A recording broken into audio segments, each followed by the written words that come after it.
Good morning, students. As you know that nowadays we are covering and studying the detailed study of cell, that is cytology, in which we have covered first two parts, that is cell wall and plasma membrane.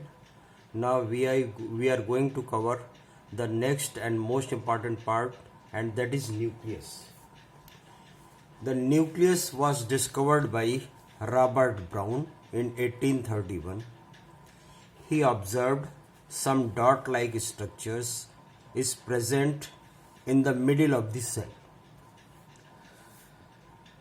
Nucleus is also known as control room of the cell, or also called brain of the cell, because it controls all the ongoing activities within the cell.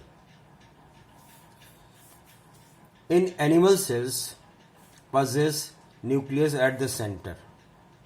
Why?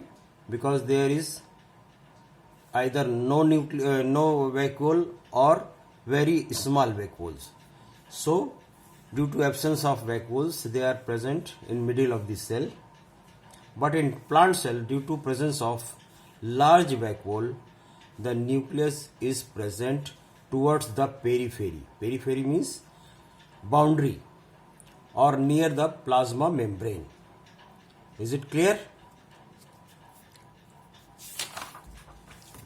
Now, in prokaryotic cells, true nucleus is absent because there is present nucleoid.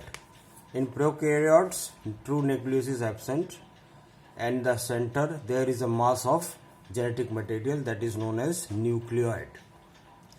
In some eukaryotes, also nucleus is absent, like in RBC of mammals. RBC of mammals लिख दीजिए.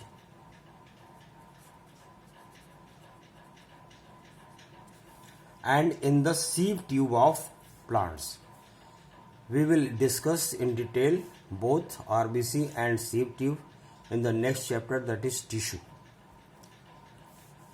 For time being, you have to know that in some eukaryotes also nucleus is absent, like in RBC and in sieve tube of plants. Usually in each cell single nucleus is present and the cell is called uninucleate.